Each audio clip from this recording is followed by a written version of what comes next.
भगवान श्री कृष्ण का विवाह रुक्मिणी जी से हुआ। लोग पूछते हैं किशोरी जी से क्यों नहीं हुआ? ऐसा नहीं है। कई बार एक्टर जो होता है ना, एक्टर को नाट्य प्रस्तुति करने वाला, उसका निज जीवन कुछ और होता है, पर मंच का जीवन कुछ और होता है। 90-99% पूरा विश्व भगवान श्री कृष्ण के मंच की लीला से अवगत है। केवल 1% ब्रज के लोग ठाकुर जी के निज लीला से परिचित हैं। सबको यह पता है ठाकुर जी ने 16,108 विवाह किए, वो सब ठाकुर जी का मंचन है, ठाकुर जी की लीला है, एक मानवों को कुछ संदेश देने के लिए और कुछ क्रम वाद्य पूर्ण करने के लिए। भगवान श्री कृष्ण की लीला बंधुओं अनुकरणीय नहीं है। एक बात हमारी बहुत ध्यान से सुनना, भगवान श्री कृष्ण जो करते हैं वो आप कभी नहीं कर सकते। प्रभु श्री राम जो करते हैं वो आप सब कर सकते हो। इसलिए हमारे पूज्य पिताजी महाराज और संत जन कहते हैं, राम ने जो किया है वो करो, कृष्ण ने जो कहा है वो करो, क्योंकि कृष्ण ने जो किया है वो आप नहीं कर पाओगे। राम जी मर्यादा पुरुषोत्तम है और श्री कृष्ण लीला पुरुषोत्तम है। भगवान श्री कृष्ण ने 1000 से ज्यादा बार कहा है संपूर्ण कृष्ण लीला में कि मैं भगवान हूं, मेरी शरण में आओ। प्रभु श्री राम ने एक बार भी नहीं कहा कि मैं परमात्मा हूं। वो एक मानव को प्रदर्शित कर रहे हैं। कई लोग कहते हैं कि भगवान श्री कृष्ण ने बहुत कुछ ऐसा किया जिससे गलत संदेश जा रहा है लोगों में। मैंने कहा गलत संदेश नहीं जा रहा है, वो मानव के बस की बात नहीं है। इसलिए मानव को लगता है कि ये कैसे संभव हो सकता है।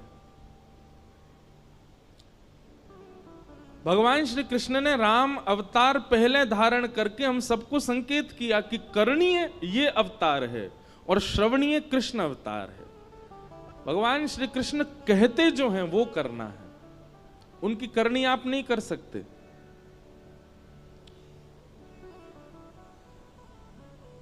तो निज ठाकुर जी का जो लीला स्वरूप है वो हमें पता है कि ठाकुर जी की कैसी लीला है, पर अधिकतर लोगों को ऐसा लगता है कि ठाकुर जी का विवाह, वो लगता क्या लिखा ही है, वो ठाकुर जी का मंचन स्वरूप है। रुक्मिणी आदि जितने भी भगवान के विवाह हुए ये इनके एक तत्व हैं, उन तत्वों से ठाकुर जी ने विवाह किया। वो तत्व ठाकुर जी ने निर्माण किए। पृथ्वी, जल, अग्नि, वायु, आकाश, इन पांचों को क्या कहते हैं? पंच तत्व, जिनसे हमारा शरीर बनता है। हमारे शरीर के बाहर पंच तत्व हैं, भीतर 4 तत्व हैं। भीतर कौन कौन से तत्व हैं? मन, बुद्धि, चित्त और अहंकार। इसको कहते हैं अंतःकरण चतुष्टय। और बाहर के जो हैं वो पंचभूत, दोनों को मिलाएं कितने हुए? 9 तत्व। 10वां तत्व हमारी आत्मा है। ऐसे 24 तत्वों का वर्णन किया गया है भागवत में। 25 तत्वों का। पंचविंशति तत्वज्ञ यत्र तत्राश्रमे वसन जटी मुंडी सिखी वापी मुच्यते नात्र संजय। बहुत गंभीर प्रसंग है, उसमें नहीं जाएंगे ज्यादा। पर मूल 4 तत्व भीतर के, 5 तत्व बाहर के। बहुत ध्यान से सुनो सब लोग, इधर देखो। 5 तत्व बाहर के हैं, पृथ्वी, जल, अग्नि, वायु, आकाश। ये भगवान की प्रमुख 5 पत्नियां हैं। और भीतर के जो 4 तत्व हैं उनमें से एक तत्व स्वयं भगवान है, हमारी आत्मा। तो मन, बुद्धि, चित्त, चित्त को कहते हैं आत्मा, और अहंकार। यहां पर अहंकार का मतलब अभिमान नहीं है, अहंकार का मतलब सेल्फ कॉन्शियसनेस है। अहंकार का मतलब देहाभिमान है। भूख लगने पर भोजन करना, इसको देहाभिमान कहते हैं। प्यास लगने पर पानी पीना, गर्मी लगने पर एसी चलाना, यह भी एक सूक्ष्म अभिमान है देह का। उस अभिमान की बात है। तो मन, बुद्धि, चित्त और अहंकार, उसमें से चित्त भगवान है तो बचे 3। तो भीतर के 3, बाहर के 5, ये 8 भगवान की मुख्य पटरानियां हैं। भगवान ने तत्वों से ब्याह किया, जिन तत्वों को स्वयं भगवान ने ही बनाया है। किसी स्त्री विशेष से ब्याह नहीं हुआ ठाकुर जी का, सबका तत्व है। रुक्मणी जी अग्नि तत्व हैं, सत्यभामा जाम्बती आकाश तत्व हैं, सत्यभामा पृथ्वी तत्व है। इसीलिए कथा आती है कि भौमासुर नाम का राक्षस जिसको भगवान ने मारा, वो भूमि का बेटा है, पृथ्वी का बेटा। तो जब उसका जन्म हुआ भौमासुर का, तो ज्योतिषियों ने बताया कि इसको तो भगवान मारेंगे, भूमि भगवान की पत्नी है। तो भूमि ने भगवान से प्रार्थना की कि आप मेरे पुत्र को कभी मत मारना। भगवान बोले जब तक तुम नहीं कहोगे तब तक नहीं मारेंगे। वही भूमि तत्व भगवान की पत्नी सत्यभामा बनकर के आई। तो जब भगवान भौमासुर से युद्ध करने गए, उसको मारा नहीं, उससे लड़ रहे थे लेकिन मार नहीं रहे थे। तब रथ में बैठी हुई सत्यभामा ने चिल्ला करके कहा, नाथ इसको मारते क्यों नहीं हो? तब भगवान ने उसको मारा। बोले हम आपसे सुनना चाह रहे थे। तो भूमि तत्व कौन है? सत्यभामा। जल तत्व कौन है? यमुना जी, कालिंदी। इस प्रकार अष्टपत्रानियां भगवान की अष्ट तत्व हैं, जिनको भगवान ने ही बनाया। केवल लीला के लिए भगवान ने उनको स्त्री रूप बना करके ब्याह किया। इस प्रकार भगवान के मुख्य अष्ट ब्याह हुए। इनमें से एक ब्याह भगवान का उज्जैन में हुआ, और उज्जैन में जिनसे ब्याह हुआ उनका नाम था मित्रविंदा। मित्रविंदा के साथ ठाकुर जी का ब्याह हुआ। इस प्रकार अष्ट ब्याहों का क्रम बताया। भौमासुर नाम का दैत्य था, उसके यहाँ 16,100 राजकुमारियां बंधी थीं। भगवान ने उनको जाकर के मुक्त किया। सबको कहा कि अपने घर जाओ, पर 16,100 राजकुमारियों ने भगवान से कहा, भूयात पतिर्मे मह्यम, आप ही हमें अपनी पत्नी मान लीजिए। तब भगवान ने उन 16,100 राजकुमारियों से भी ब्याह किया। विश्व के जगतपति हैं ठाकुर जी। लोग कहते हैं भगवान ने इतने की, हम 2-4 कर लें, एक घर में कर लें, एक बाहर कर लें। ठीक है, शर्त है, लेकिन जिस प्रकार भगवान सबके साथ एक समय पर एक ही साथ 16,108 रानियों के साथ भगवान अलग अलग रूप धारण करके रहते हैं, आप भी रहो। एक पत्नी इंदौर में रहे, एक भोपाल में रहे, आप भी दोनों जगह एक ही समय पर रहो तो कर लो ब्याह।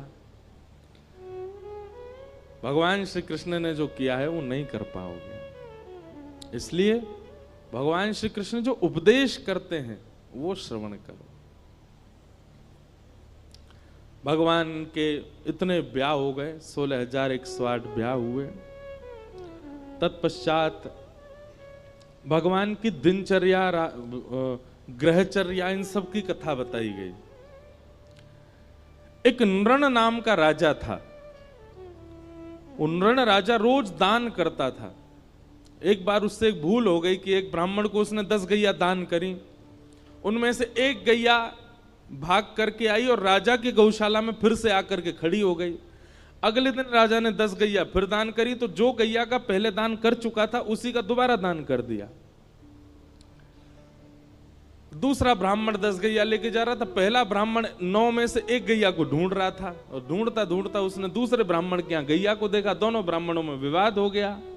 राजा निष्कर्ष नहीं निकाल पाया, इसलिए ब्राह्मणों के कोप से राजा को गिरगिट बनना पड़ा, कृकलाश्य। भगवान ने कृपा करके उसको फिर मुक्त किया। दान बहुत सोच समझ के होना चाहिए बंधु। हमारे शास्त्रों में कहा जाता है, कुपात्र दानाच भवे दरिद्रम, दरिद्र भावेन करोति पापम, पाप प्रभावा नरकम प्रयाते, पुनर्दरिद्री पुनरेव पापी। दान बहुत सोच समझ के किया कीजिए। हर किसी को दान नहीं करना चाहिए। और आजकल तो बहुत भयावह माहौल हो गया है। दान के नाम पर कुछ भी हो रहा है। थोड़े विवेकी बनिए, कहां दान करना चाहिए इसका विचार किया कीजिए। सबसे उच्चतम दान कौन सा है पता है आपको? बताओ सबसे श्रेष्ठ दान क्या है? ज्ञान का दान। किसी को ज्ञान देना। ज्ञान देना मतलब ऐसा नहीं कि वो, कई लोग तो मजाक में बोलते हैं ये तो ज्ञान ही बांटता रहता है, ऐसे नहीं। ज्ञान का दान मतलब किसी भटके हुए को कुछ समझा करके उसके भटकाव को रोकना, ये बहुत बड़ा दान माना जाता है। आपने उसको ज्ञान दिया, आपने उसको बचाया, आपने उसको कुछ समझाया। और ये बात हम नहीं कह रहे हैं, गोपियां कहती हैं गोपी गीत में, तब कथामृतम तप्त जीवनम कविभिरीडितम कल्मषापहम् श्रवणमंगलम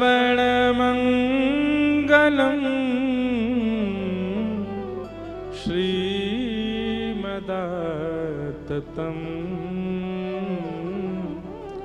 भुवि गृह्णन्ति ते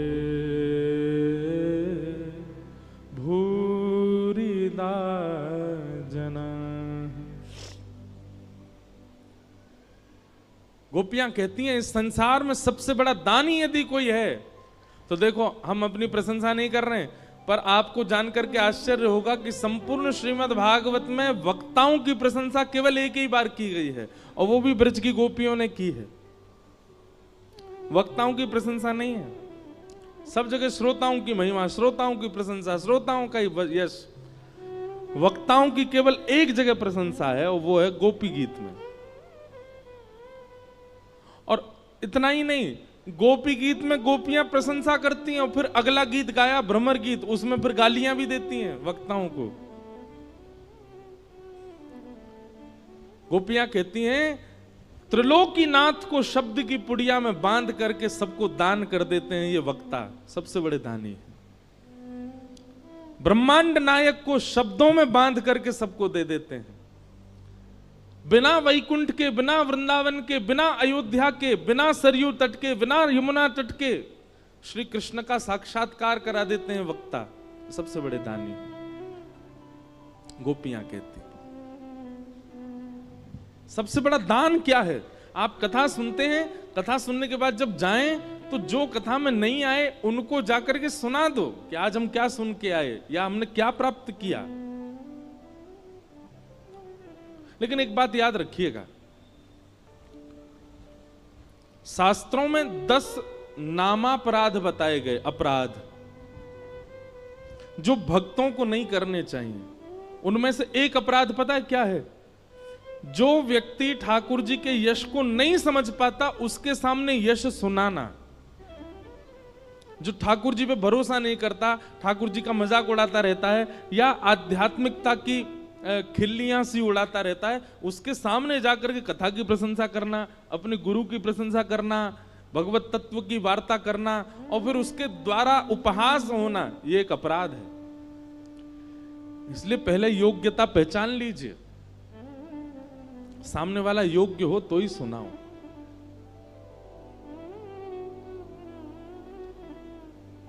वक्ताओं को बहुत अपराध लगे हुए होते हैं क्योंकि इतने श्रोता आते हैं कथा में। जरूरी नहीं है सब एक ही भाव के हों, कई लोग अलग अलग भाव के भी आते हैं, तो निश्चित है वक्ता को अपराध लगता है उसका। इसीलिए कई बातें मंच से नहीं कही जाती, स्थान देख करके, श्रोता देख करके, समय देख करके फिर सुनाया जाता है।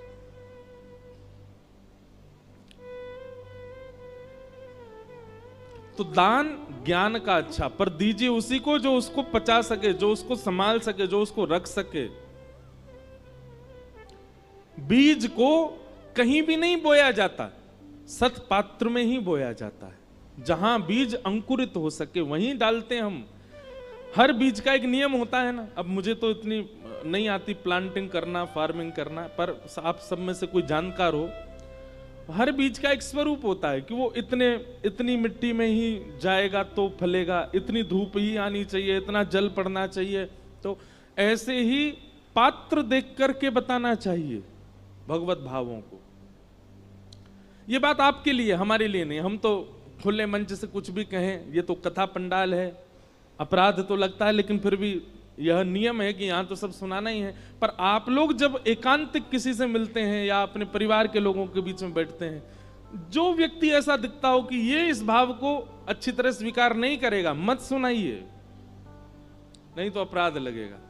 और जहां लगता है कि नहीं ये अधिकारी है इस भाव का, उसको तुरंत बताइए। सबसे बड़ा दान है।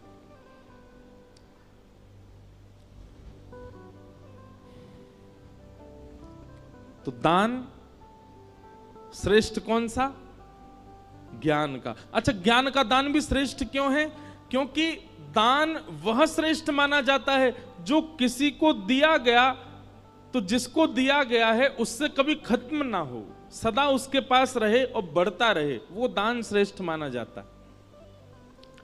धन का, अन्न का, वस्त्र का, आदि आदि वस्तुओं का ये दान बढ़ता नहीं है, घटता है। कन्यादान भी विशिष्ट दान माना जाता है। क्यों? क्योंकि वह कन्या जाकर के एक परिवार का वर्धन ही करने वाली है।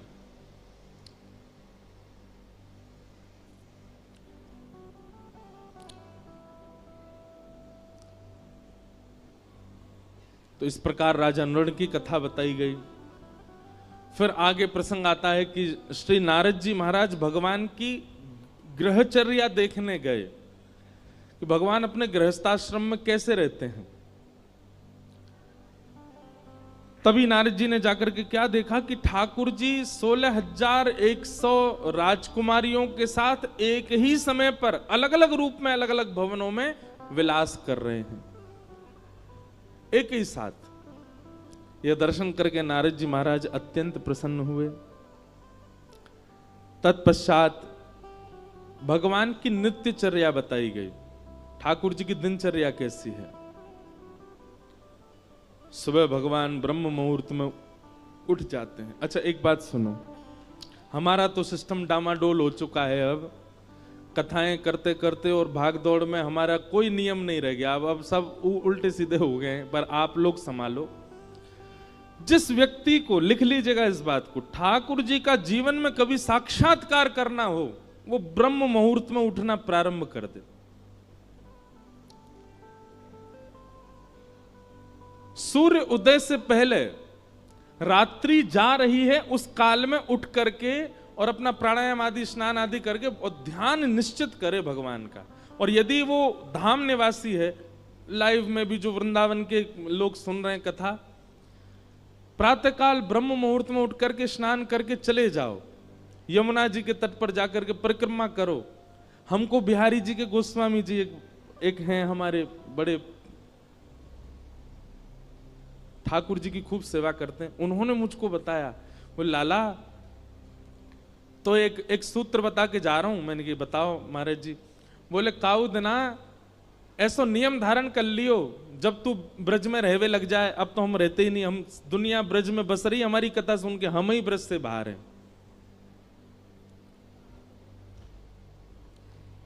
अब तो ये हालत हो गई है कि ब्रज जाने के लिए हमको ब्रज में कथा करनी पड़ती है तो हम ब्रज जा पाते, नहीं तो ब्रज से बाहर ही रहना पड़ता है। पर हमारे पूज्य श्री मलुकपीठ वाले महाराज जी को हमने एक बार निवेदन किया, मैंने महाराज जी कथाएं तो बहुत हो गई पर ब्रज छूट गया। तो महाराज जी कहते नहीं आप ऐसा मत कहिए। मैंने कहा तो महाराज जी? बोले आप जहां जाते हैं वहीं ब्रज प्रकट हो जाता है। बोले वक्ता जहां जाते हैं, कथा सुनाते हैं, ब्रज की लीला कहते हैं, वो ब्रज ही प्रकट हो जाता है। तो बोले आपको ब्रज आने की आवश्यकता नहीं, ब्रज तो आपके संग ही रहता है। तो मन को फिर आराम हुआ, शांति हुई। अभी चंडीगढ़ में वृंदावन प्रकट उत्सव था, मतलब कथा सप्ताह थी पर उसमें वृंदावन प्रकट के भाव ज्यादा होते थे। अभी तक हमको बताते हैं कि महाराज जी वो मेला ग्राउंड था जहां कथा थी। अब लोग बाग वहां जो नित्य नियमित कथा सुनते थे, वो वहां से अपने दफ्तर, ऑफिस, कॉलेज कहीं भी जाते हैं, रुक करके वहां उस स्थान को प्रणाम करते हैं, वहां की रज लगाते हैं। बोले वृंदावन है, यहाँ कथा हुई। और अब चंडीगढ़ के सब लोग लगे हैं उसका नाम मेला ग्राउंड ना करवा करके सीधा वृंदावन ही करवा रहे हैं। वो वृंदावन है ये। क्या कथा हुई। वृंदावन जाइएगा तो एक नियम, वैसे तो 3 नियम हमने एक पद ही बना करके गाया है। राधिका रानी जी, वृषभानु दुलारी जी, राधिका रानी जी, वृषभानु, राधिका रानी जी, वृषभानु दुलारी जी, राधिका।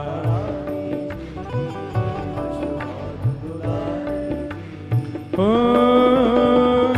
सुन लो अरज हमारी हमारी, रहूं ब्रज रज को उपास उपास, ब्रज रज को उपास, रहूं ब्रज रज को उपास उपास, से।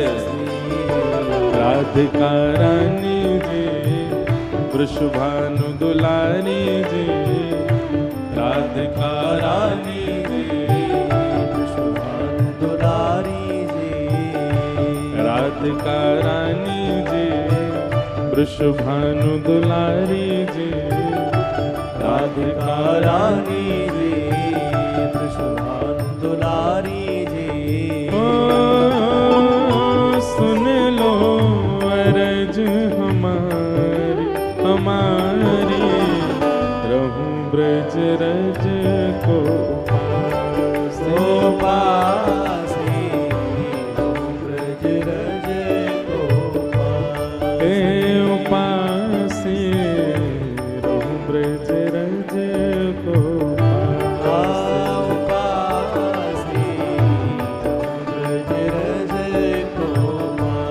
वृंदावन जावे वाले को पहलो नियम ध्यान से सुनिएगा।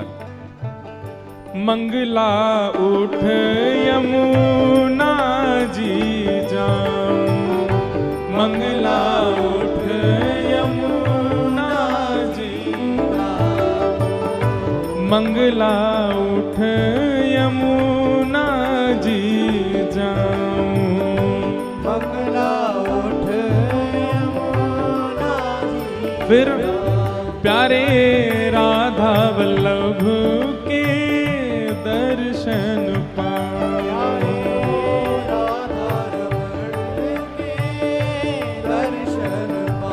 प्यारे राधा वल्लभ के दर्शन पाऊं, प्यारे राधा रमण के दर्शन पाऊं। वृंदावन जाइएगा, चाहे जितने लेट सोए हैं रात को, ब्रह्म मुहूर्त में उठ जाओ। मंगला के समय सोना नहीं है वृंदावन में।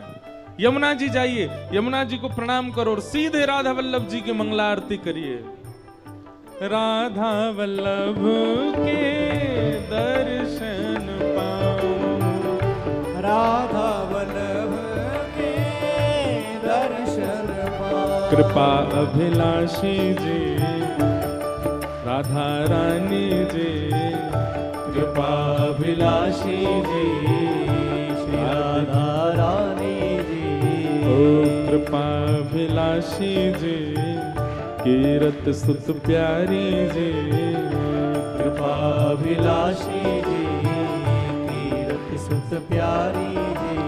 ओ सुन लो अरज हमारी हमारी, रहूं ब्रज रज को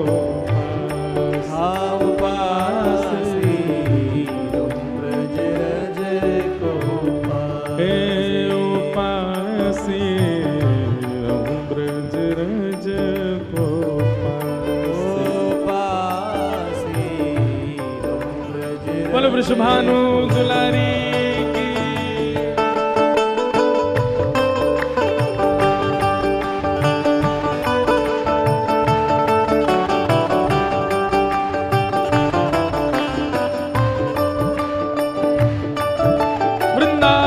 धाम की, राधा रमण लाल की।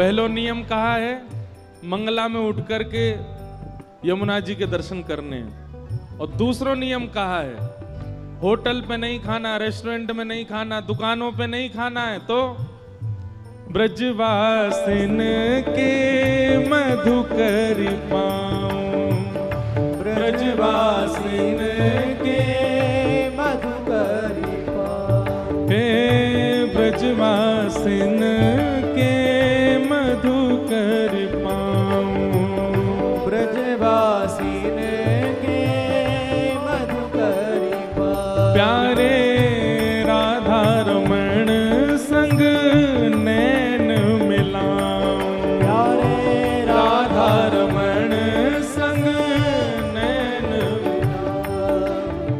ये उपाय कृपा करके एक बार करिएगा। बहुत बालक करते हैं, हम हर कथा में कहते हैं, सब जाके वृंदावन में ये करते हैं, पर एक भूल करते हैं। क्या? हमारे घर से ही मधुकरी मांगते हैं। हमारी मैया बड़ी परेशान, रोज के 200-300 बालक आते हैं, बोलो मधुकरी दो।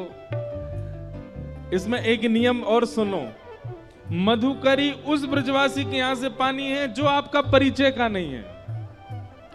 परिचित के यहां मांगने में क्या है, वो तो थाली में लगा के दे देगा आपको। अपरिचित के यहां जाओ, डोर बेल बजाओ, गेट खटखटा दो, भीतर से ब्रजवासी निकल के आए, कहा है भैया कहां से आए हो? भोपाल से आए हैं। क्या बात है? आपके घर में जो कुछ भी बना हो थोड़ा सा हमको दे दीजिए, मधुकरी दीजिए। आप कहोगे ये कैसे संभव है, हमारी कोई इमेज नहीं है, हम किसी के घर जाके मांगेंगे? अरे भैया, ये वृंदावन है, ये भोपाल नहीं है, ये इंदौर नहीं है, ये मध्य प्रदेश नहीं है, ये वृंदावन है जहां ठाकुर जी स्वयं चोरी करके पाते हैं। हम तो मांग के पा रहे हैं। ठाकुर जी तो खिड़की से घुस घुस के चोरी करके खा जाए ब्रजवासी के।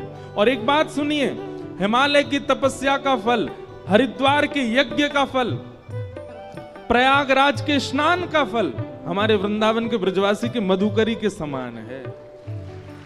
आप मधुकरी पाओ, और मधुकरी पाने के बाद ब्रजरज लगा के यमुना तट पर जाके नेत्र बंद करके बैठना, आपको एक क्षण के लिए शामा शाम दिखेंगे, निश्चित दिखेंगे।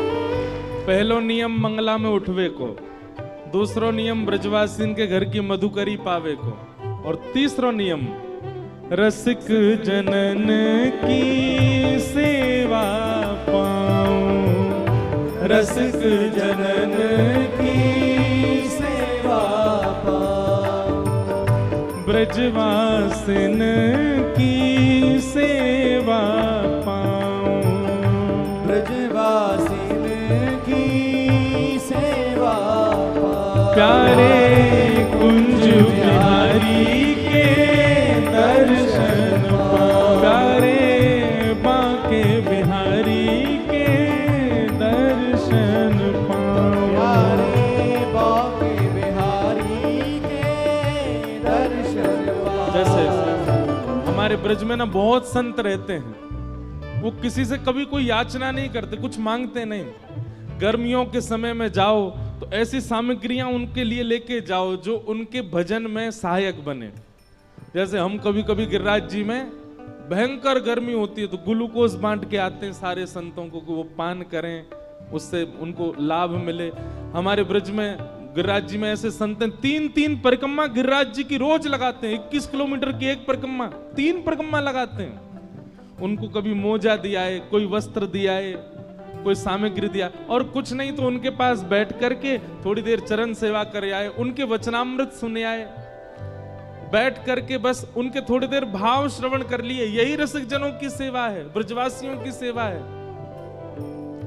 रसिक जनन की सेवा पाऊं, रसिक जनन की सेवा पाऊं, प्यारे बांके बिहारी संग दर्शन पाऊं, प्यारे बांके बिहारी जी के दर्शन पाऊं, ओ प्यारे बांके बिहारी के दर्शन पाऊं, प्यारे बांके बिहारी के दर्शन पाऊं। कृष्ण मनोहारिणी जी, रास विलासिनी जी, कृष्ण मनोहारिणी जी, रास विलासिनी जी। कृष्ण मनोहारिणी जी, रास विलासिनी जी। कृष्ण मनोहारिणी जी, रास विलासिनी जी। ओ सुन लो अरज हमारी हमारी, रहूं ब्रज रज को पास, रहूं ब्रज रज को पास। उपास, रहूं ब्रज रज को उपास।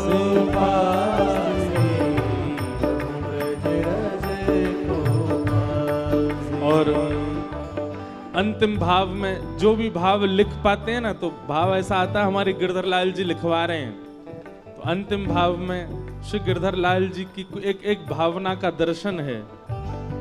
गोवर्धन पर्वत पे राजो, गोवर्धन पर्वत पर राजो। हे श्यामाजू, आप या ब्रज की सेवा से हमको और कुछ मत दीजिए, क्या दीजिए, ये अंतिम भाव जो है ये प्रदान कर दीजिए बस।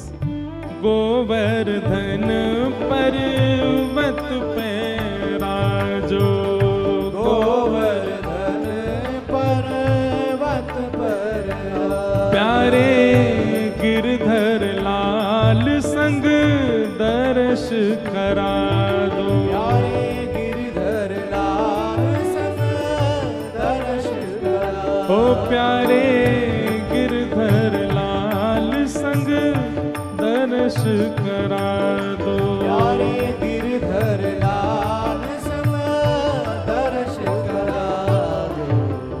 बरसाने वाली जी, कृष्ण मनोहारिणी जी। बरसाने वाली जी, कृष्ण मनोहारिणी जी। ओ सुन लो अरज हमारी हमारी, रहूं ब्रज रज को पास। ओ पास, ब्रज रज को पास। उपास, रहूं ब्रज रज को पास। पास, ब्रज रज को पास। भाव से राधिका रानी जी, वृषभानु दुलारी जी। राधिका रानी जी, वृषभानु दुलारी जी। हो सुन लो अरज हमारी हमारी, रहूं ब्रज रज को पास। ब्रज रज को पास। उपास, रहूं ब्रज रज को पास। पास, ब्रज रज को पास। उपास, रहूं ब्रज रज को पास। पास, ब्रज रज को पास।